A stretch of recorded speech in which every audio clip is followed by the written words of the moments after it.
Hello guys, welcome to a new video. In this one I'm going to solve a question with Venn diagrams, which is also related to the topic of probability since we're on the topic right now, for the program of Math AI standard level. If you happen to study that course, make yourself comfortable, this is going to be useful. With that being said, follow me on my blackboard. Okay guys, so here's the Venn diagram question for us. 100 students are asked what pets they like from a choice of cats, dogs and hamsters. The results are as follows. 60 like cats, 64 like dogs, 61 like hamsters, 34 like cats and dogs, 46 like dogs and hamsters, 43 like cats and hamsters, 32 like cats, dogs and hamsters. So we have all these numbers that we're going to be using. Represent this information on a Venn diagram. So this is our question A. Alright, so for question A, we're gonna do the following. First of all, let's make a brief sketch that we have cats, dogs, hamsters, and we have 100 in total. Now, when it comes to the Venn diagram, first of all, you want to start with the universal set, this rectangle. We're gonna do that. Okay.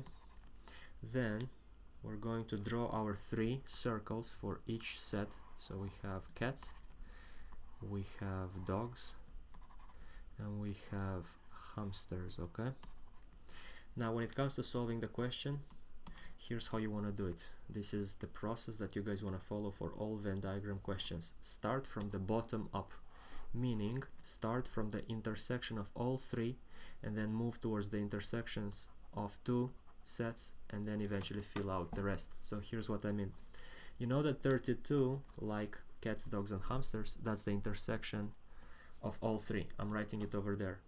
Then it says 43 like cats and hamsters. Cats and hamsters, you're gonna look at this, intersection, and you have to have 43 in total. 32 are already there, so the leftover is 43 minus 32, which is 11. Okay, and then you have 46, which like dogs and hamsters. Dogs and hamsters are here. You have 46, 32 are over there, you have 14 left. Okay, so you have 14 left. Moving on from there, we have the following. We have cats and dogs, alright, 30. We have cats and dogs, 34. 34 students like cats and dogs. 32 are there, we have 2 left. Okay, so then we have 61 that like hamsters. This whole thingy, it's gonna be 61. Now I need to fill in this information, this number. What do I do? Since 61 is total, I have to subtract 61 minus 14 minus 32 minus 11. That would be 4. So I'm gonna write the answer of 4 over here. Then I have to look at the dogs. 64 like dogs. 64 is gonna be this circle. For dogs, I have 2, 32 and 14 already. What is the difference between this sum, 2 plus 32 plus 14 and 64? Well, the difference is gonna be 16. I have 16 left only for the dogs, so that the sum in this circle must check out to 64. Always check yourself that the numbers are adding up. I already checked, so I can trust these numbers. Okay, I don't want to waste time with calculations right now. I just want to show you guys the process. Then for cats, we have 60 students like cats. In this circle, we need a sum of 60 for all of them. So if we subtract 60 from all these numbers, we would have 15 left.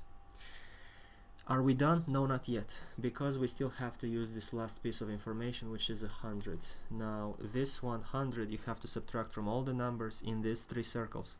What's gonna be the remainder? That's gonna be a 6. So 6 students do not like this pet, neither cats nor dogs nor hamsters. Yeah, so finally the sum of all these numbers must add up to 100. In this case it does, so we can have confidence to move on. Let's go to question B. We have to find the number of students who like dogs only. Well, go here, question B, part I. Who likes dogs only? Well, we have dogs only here. This is dogs only, this part. Okay, so that's going to be 16. This part is dogs only. Then for the second part, it asks who like both dogs and cats but not hamsters. So you go to dogs and cats without hamsters. You take this intersection, dogs and cats, and you exclude the hamsters. You're not looking there. You only have the 2 left. So that's going to be the 2. And for the final one, you're going to have students who do not like pets. These are the students that we showed over here outside the circle. So that's going to be the 6. Okay. That was question B. Let's have a look at question C next. We have the following. A student is randomly chosen from this group of 100 students. Calculate the probability that this student likes only two kind of pets. Okay, so for question C, I'm going to write it over here. The probability of liking only 2 kinds of pets. Only 2 kinds. This is going to be the following. We know that we are going to divide by 100 students in total, and we have to choose the options where we have students that like only 2 kinds of pets. So only 2 kinds are going to be these ones. I'm going to go here and we're going to select. This is only 2 kinds, the 2, the 11, and the 14. Okay, 2 plus 11 plus 14, 2 plus 11 plus 14. We put all these things together on a calculator, we would get 0.27. Okay, there we go. Good. And then we have to calculate the probability that this student likes only dogs, given that this student only likes 1 kind of pet.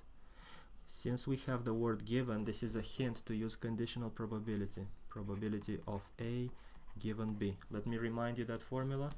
It is also on your formula booklet. So probability of A given B is going to be the probability of A and B divided by the probability of B.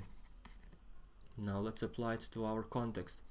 The probability that a student likes only dogs. So probability that he likes only dogs given that he only likes a kind of pet, 1 kind of pet. So only 1 kind. Literally substitute this following the structure of the formula. You have probability of having dogs and only 1 kind. So and only 1 kind. Okay. And then divided by the probability of liking only 1 kind. Only 1 kind of pets. Then go to your diagram and choose the relevant answers. Where do you have students that like only dogs and that's only 1 kind of pets they like? Well, it's this over here, the 16. You have only dogs, so that's the probability 16 over 100. That's the probability of having dogs and having only 1 kind of pet as a preference. And then what's the probability of liking only 1 kind of pets? Well, you're choosing from these options. They would be 15, 16, and 4. So you add 15 plus 16 plus 4. 15 plus 16 plus 4. Also the probability is out of 100. Then when you put these numbers together, 100 with 100 cancels out, and you can put this on a calculator. The answer would be 0.457 as a probability to 3 significant figures. If you had a difficult time following all this, just pause the video at the part you need, A, B, or C, evaluate it again, make some notes, make sure you understand and you write it yourself, and I hope it helps for the future. With that being said, we are done. Thank you guys for watching. If you like the video, please like it. It's going to help me grow this channel. And if you follow the IB course of AI Standard Level, make sure you subscribe. The content I'll be posting is going to make your IB life much easier. Trust me. Thank you very much for watching. I'll see you in the next one. Bye.